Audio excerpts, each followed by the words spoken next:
은은하게 울려 퍼지면은 조 박사가 자기 방 문 딱 열고 출근할 때 커피 한잔 하고 가시라고. 아주 참 정다운 친구입니다. 정다운 친구인데 오늘날 완전히 투사가 돼가지고 이 나라를 구하려고 노력을 하고 있는 것 같습니다. 오늘 제가 미중 전쟁과 미국의 보수 혁명이라는 주제로 발표를 부탁받았는데, 미국하고 중국의 싸움을 단순히 21세기를 누가 지배할 거냐 가지고 하는 그 깡패들의 싸움으로 보시면 안 됩니다. 지금 미국이라는 나라가 변신하고 있습니다. 미국이라는 나라가 변신하고 있는데, 미국이 원래 생길 때는 말이죠, 지구에서 처음으로 왕이 없는 나라입니다. 왕 없는 나라 보셨어요? 왕 없는 나라 미국밖에 없습니다. 그리고 미국은 귀족이 없어요. 미국에는 공작도 없고 자작도 없고 공주님도 없고 왕자님도 없는 나라입니다. 미국은 평민이 만든 나라인데, 이 평민이 만든 나라가 한 200 몇십 년 되다 보니까 귀족이 생긴 거라. 그 귀족이 어디 사는 인간들인가? 워싱턴에 사는 사람들입니다. 국회의원들, 공화당 민주당 관계없습니다. 국회의원들, 그리고 국회의원의 빌부터 먹고 사는 장사꾼들, 변호사들, 학자들, 그리고 그 전체 이 집단에다가 빨대를 꽂고서 그 피를 빨아먹고 사는 기자들, 그거를 트럼프가 깨겠다고 나온 겁니다. 그 워싱턴이 원래는 그 늪이었습니다. 늪. 그래서 이제 워싱턴을 그 수원프라고 그래요. 그 늪에다 만든 도시인데, 트럼프가 나와서 저 늪을 말려버리겠다라고 나왔습니다. 그래서 공화당에서조차도, 왜? 자기랑 이익이 다르니까 트럼프는 굴러온 돌입니다. 바깥에서 굴러온 돌이 이게 미국이 아니라는 거죠. 미국이 어디 공주가 있고 왕자가 있고 공작이 있고 자작이 있고 후작이 있고 남작이 있습니까? 이거를 평민의 나라로, 다시 국민의 나라로 바꿔놓겠다는 그 작업을 맨 앞장서서 하는 사람이 트럼프고, 그 트럼프의 배후에는, 트럼프는 교회를 그렇게 열심히 다니는 사람은 아닙니다.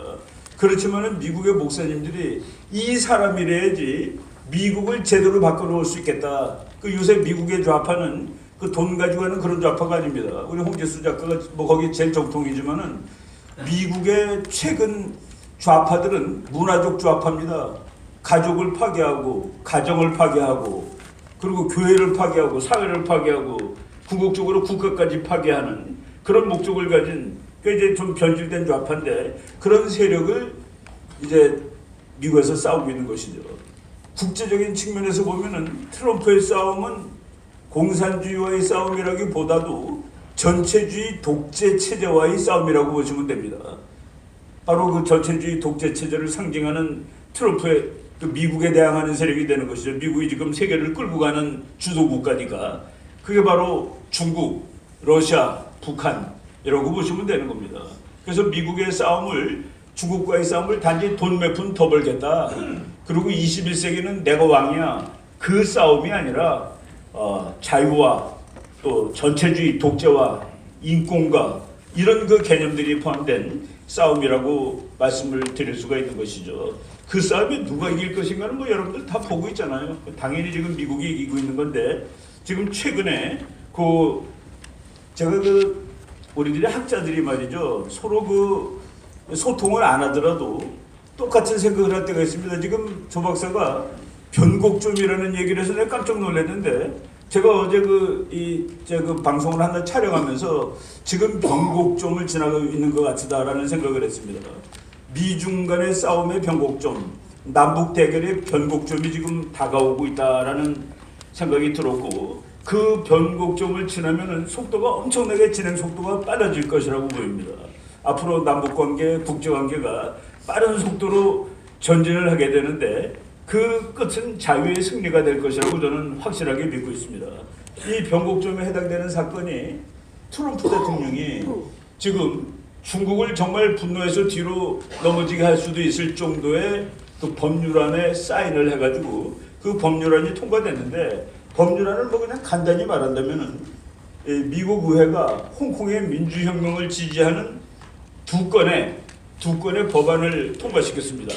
이 법안 통과하는 홍콩의 민주혁명을 지지한다는 게 뭐겠습니까? 궁극적으로 홍콩의 자유, 독립, 중국과 다른 나라가 되는 것이죠.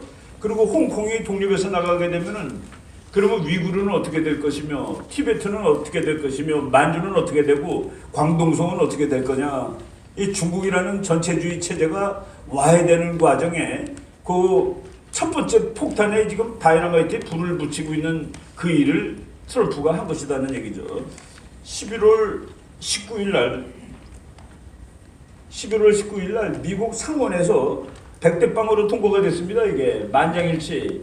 그리고 11월 20일 날 하원에서는 417대 1. 어떤 공화당 국회의원 한 사람이 반대를 했더라고요. 잘 모르는 사람인데 제가 왜 반대를 했는지는 아직 확실히 읽어보진 않았습니다만은 417대 7이라는 건 이건 뭐 다 찬성했다는 소리죠. 예. 그것이 이제 대통령한테 넘어왔는데 대통령은 비토할 수도 있습니다. 아니 지금 내가 중국하고 협상도 해야 되고 외교도 해야 되고 할 일이 많은데 이게 중국을 시진핑을 완전히 분노에 쩔게 만드는 이 법안에 내가 사인할 수 있는가 라고 대통령은 할 수 있습니다. 그래서 트럼프가 이제 저는 뭐 약간 좀 모션을 취한 거라고 보는데 일주일 시간을 끌었습니다. 그동안에 홍콩 사람들은 마음이 조마조마한 거예요. 혹시 저 트럼프라는 사람이 겉으로 보기엔 그만 엉망진창으로 보이는데 야 이거 비토야 해가지고 홍콩을 물먹이지 않는가. 27일 날 딱 사인을 했죠. 그래서 이제 그것이 법률안으로 통과가 돼가지고 홍콩 사람들은 트럼프가 너무 고마운 거예요. 그래서 이제 뭐 미국 성조기 들고 나오고 이제는 영국 깃발까지 들고 나오고 있습니다. 홍콩은 따지고 보면 메드 인 차이나가 아니라 메드 인 잉글랜드입니다. 영국제죠, 영국제. 영국의 그 민주주의의 본산인 나라가. 그래서 저 사람들이 그 반항이 그렇게 끈질긴 겁니다. 거기 나오는 사람들, 젊은 사람들 얼굴 보세요. 이렇게 강하게 생기지 않았습니다. 얌전하고 착하고 여자들이고 남자들이고. 근데 그렇게 그 강인한 그런 그 전체주의에 대해서 저항을 보이는 것을 보면은 역시 그 영국적 민주주의의 그 문화, 토양 이것에서 큰 사람들이 다르구나 하는 그것을 느낄 수가 있는 겁니다. 트럼프는 참 능청스럽게 말합니다. 우리가 트럼프를 자꾸 그 사람 말을 액면 그대로 해석해가지고 헷갈리고 분석도 틀리고 그러는데 이렇게 얘기했습니다. 우리는 홍콩 사람들하고 함께 서 있어야만 한다. 그러나 나는 또한 시진핑하고도 함께 서 있어야 된다. 왜냐하면 그는 내 친구이기 때문에. 참 아주 이거 해석을 잘 해야지 트럼프라는 사람이 어떤 사람인 줄을 알 수 있는 것이죠. 행동은 뭡니까? 사인해버렸잖아요. 해버린 겁니다. 그래서 지금 시진핑은 분노해가지고 그래서 이제 카운터 메이저 야 네가 나를 한 방 때리냐 나도 너 한 방 때릴 거야. 어떻게 때리겠습니까? 어떻게 때리겠어요? 결국 한 방 때린다는 게 미국 군함들이 그 남진해에서 이제 작전하는 군함들이 그 뭐 배 타고 있는 사람들이 피곤하니까 이제 드문드문 육지에 내려서 휴식을 취하는데 그 가까우고 제일 그래도 휴식하기 좋고 먹을 것도 많고 놀기 좋은 곳이 홍콩입니다. 그래서 미국 군함들이 홍콩에 드문드문 이제 정박을 하는데 요번에 미국 구축함 한 척 홍콩에 정박하는 것을 거부한 것이 중국이 한 카운터 메이저입니다. 이 어마어마한 조치에 대해서 나는 화났어 하고서 너 배 오지 마라고 얘기한 그 정도인데 여기 우리나라에도 온 그 참 자유주의의 우리 그 강력한 후원자인 고돈창 이 변호사죠. 이 사람이 홍콩 시민을 지지하는 미국의 조치에 대해서 중국이 반대한다는 건 완전 웃기는 얘기다. 미국이 가장 큰 중국의 손님인데 고객인데 어떻게 중국이 그걸 반대하겠냐 하는 식으로 이제 그냥 뭐 멘트를 날렸습니다. 뭐 중국이 뭐 당연히 이런 일을 하는 것이죠. 중국의 스파이라는 사람 지금 호주에 망명 신청을 했는데 뭐 우리나라로 치면 국정원 요원쯤 되겠습니다. 이 사람이 자기가 대만의 독립을 뭐 독립적으로 지향하고 그리고 미국하고 상당히 친한 친미적인 그 차이 잉원 저 사람이 참 그 여자인데 아주 강력합니다. 마음이 튼튼하고 이 사람을 떨겨뜨리기 위해서 내년 1월 10일 날 선거가 있는데 그 작업을 하고 있었다라고 가서 고백을 했습니다. 망명 신청을 하면서 그랬더니 중국이 저놈을 사기꾼이라고 또 중국 관영 매체들이 얘기를 하는데 호주에 이 스파이 같은 사람들 판단하는 그 전문가가 이 사람이 말하는 거 이런 걸 다 봤을 때 저 사람이 한 말은 사실 같다라고 지금 얘기를 하고 있는 것이죠. 우리나라 사람들이 중국에 대해서 자꾸 착각을 하는데 중국은 우리의 적입니다. 적이라는 게 누굽니까?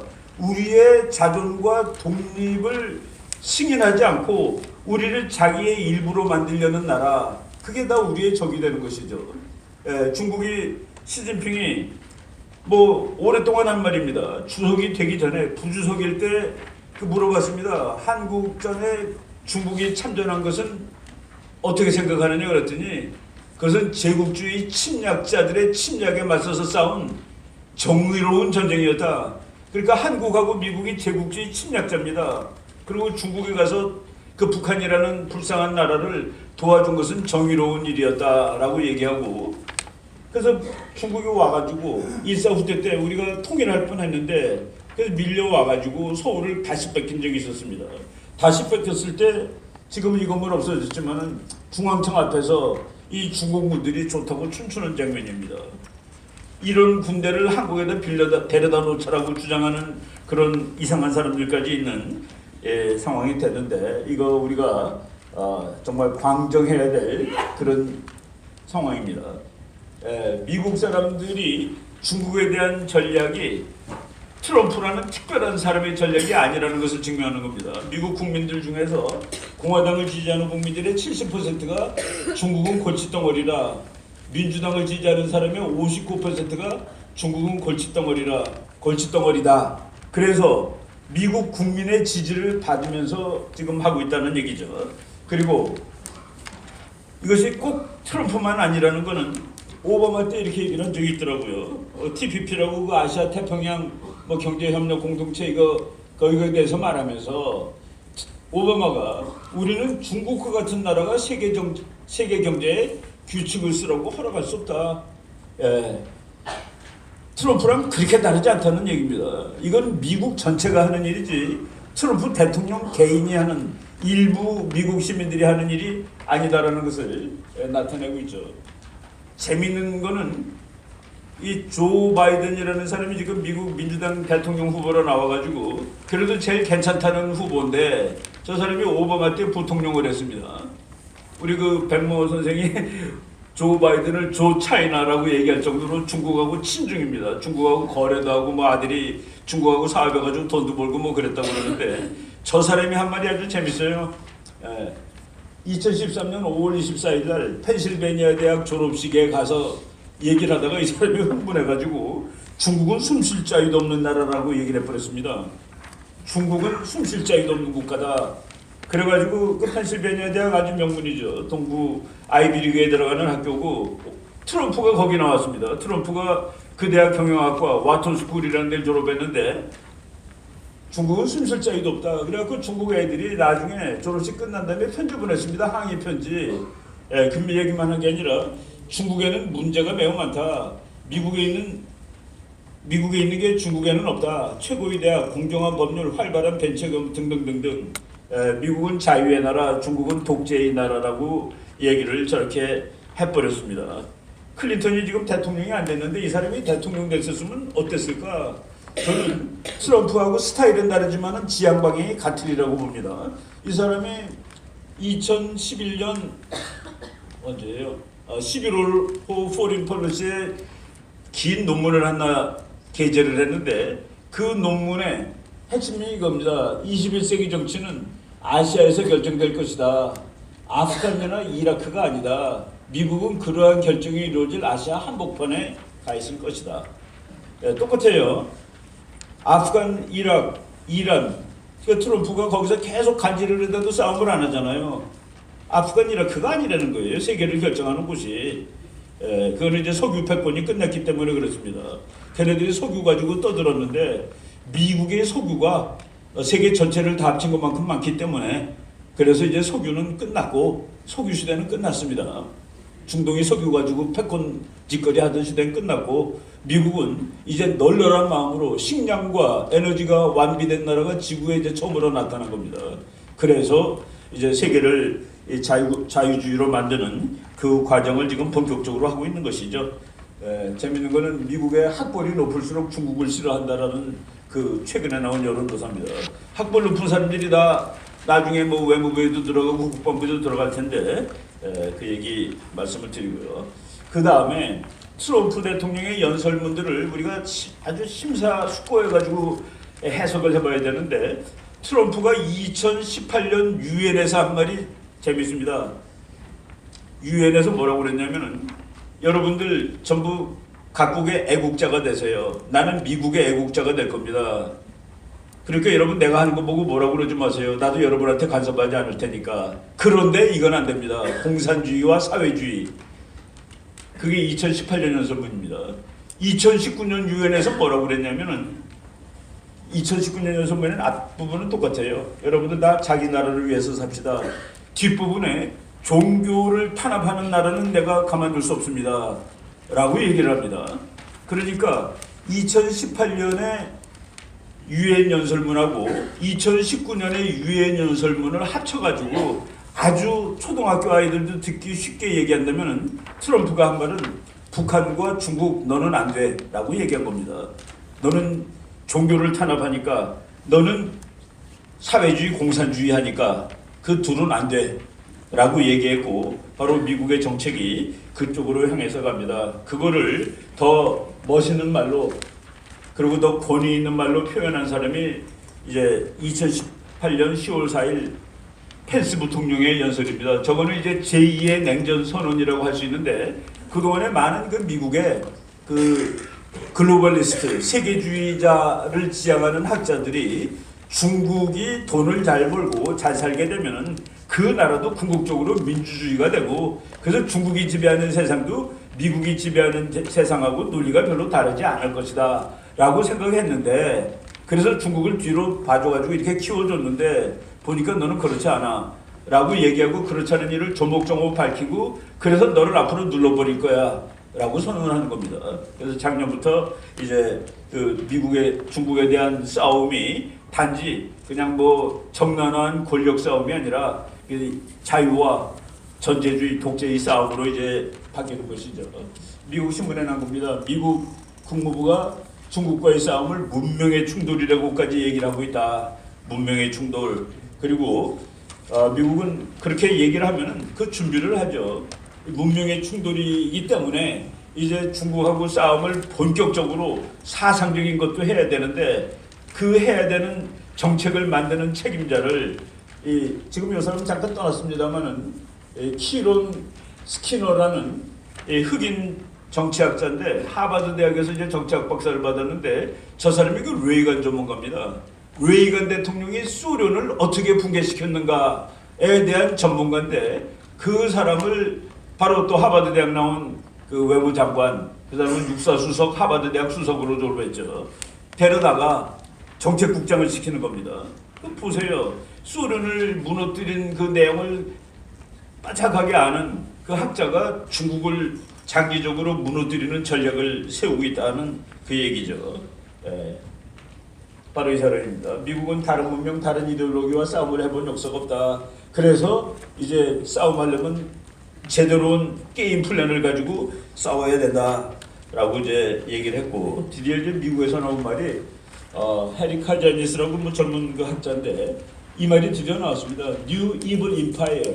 중국은 새로운 악의 제국이다. 미국이 말이죠. 어느 나라를 악이라든가 천당이라든가 지옥이라든가 이런 말로 묘사했을 때 그 나라는 언젠가는 이거 반드시입니다. 정권 교체를 당한다. 미국이 악의 축, 악의 제국, 지옥 이런 식으로 묘사한 나라는 반드시 레짐 체인지를 당하는데 트럼프 대통령이 우리나라 국회 와서 북한은 천당이 아니라 지옥입니다라고 얘기를 했습니다. 바로 이런 상황이 돼 있고 그리고 우리가 트럼프의 싸움이 그냥 공허한 싸움이 아니라 막강한 지식으로 뒷받침되고 있는 싸움이라는 말을 하고서 제 이제 강의를 마치겠습니다. 트럼프한테 말이죠. 트럼프를 공부 안 하는 사람이라고 기자들이 조롱했습니다. 대통령 후보가 된 다음에 얼마 안 됐을 때 그 US 뉴스 앤드 월드 리포트라는 잡지 유명한 잡지죠. 그 기자가 국민들이 그 책 10권만 한번 소개해 보세요. 그렇습니다. 아마도 그 기자는 네가 책 10권 읽었겠냐라는 생각 가지고 물어봤는지도 모르겠습니다. 그런데 대답을 했는데 10권을 쫙 얘기했는데 이제 제가 뭐 한 1분 만에 10권 소개하겠습니다. 손절병법 읽으세요. 손절병법은 뭡니까? 싸우지 않고 이기는 것이 최선의 승리다라고 쓴 책이고, 그리고 전략은 속임수다라고 쓴 책입니다. 두 번째는 마키아벨리의 군주론을 읽으세요. 마키아벨리의 군주론의 한마디로 얘기하면 뭡니까? 지도자는 사랑받기보다는 존경받는 것이 낫다. 그리고 여우의 간계와 사자의 발톱을 가지고 있어야 된다라고 쓴 책입니다. 그리고 파워 오브 포지티브 띵킹, 이거는 우리나라에도 아주 오래전에 번역된 책인데, 신념의 마력, 정말 무엇을 하겠다는 마음을 가지면 못 이룰 일이 없다라는 목사님이 쓴 책입니다. 그 다음에 아인슈타인의 인생 철학, 에머슨의 교육 철학을 읽고, 그 다음에 5권이 더 나오는데 중국 공산당의 비밀 세계라고 번역할 수 있는 책입니다. 중국 이야기, 모택동의 비밀 이야기, 중국을 부자로 만든 사람들의 이야기, 중국 가서 물건 파는 방법, 책 10권인데 그 중에서 5권이 중국에 관한 책입니다. 그래서 중국 정책을 트럼프가 하는 겁니다. 그리고 거기에는 심오하게 전략과 정치학과 경제학이 다 들어가 있는 이런 싸움을 지금 하고 있다라고 말씀을 드릴 수 있고요. 재미있는 거는 저 트럼프에 정말 트럼프를 제일 죽으라 싫어하는 사람이 조지 소로스인데, 조지 소로스조차도 시진핑은 자유사회에 대한 최대의 적이다라고 말을 하고 그 싸움을 해가고 있는 중입니다. 마지막으로 중국이라는 나라는 망할 수밖에 없다는 말 데이터 하나 소개하고, 중국의 말이죠. 공산당들이 제일 부자입니다. 공산당 당원. 중국에서 시진핑 보고 당신 10년 동안 주석해 먹으시오라고 하면서 이건 손 흔든 사람들, 그 사람들이 160명의 공산당원인데 그 160명 중에서 160번째로 사는 사람, 제일 돈이 적은 사람이 중국 전체에서 천등 안에 들어간다는 거예요. 이 160명의 재산 평균을 내보니까 우리나라 돈으로 하면은 1조 6,575억 원이 나옵니다. 중국 공산당 간부들이. 이것을 계산한 미국 학자가, 미국의 정치가들은 돈이 얼마나 많나를 분석을 해봤어요. 그 미국에서 높은 사람들 행정부, 입법부, 사법부 해가지고 660명을 다 해서 보니까 그 세계에서 제일 부자 나라고, 또 고위 관리 되려면 또 뭐 출세도 한 사람들이 그런데 보니까 가난하진 않더라고요. 200억 9,090만 원, 미국의 660명 평균은. 중국은 미국 부자들, 부자가 아니라 미국 제일 높은 사람들보다 82.5배. 중국의 평균 개인 GDP는, 그러니까 개인 소득은 지금 지구 평균이 안 되는 나라입니다. 지구 평균이 안 되는 나라예요. 워낙 인간이 많다 보니까 곱하기 14억 해가지고 GDP 총량이 세계 2위가 됐지만, 이런 엄청난 경제 불균형, 이런 것들이 앞으로 중국을 다 발전하는데 이 다리를 잡는 요인이 될 겁니다. 그래서 지금 그냥 이 데이터를 얘기했고, 이 싸움이 단순한 그냥 주먹 싸움이고 패권 싸움이고 그것이 아니라 자유, 전체주의, 인간의 목표는 자유입니다. 우리가 자유를 얻기 위해서 이렇게 노력하고 싸우고 다 하는 것 아니겠습니까? 예. 지금 보면 되죠. 예. 여기까지 하겠습니다. 고맙습니다. 네.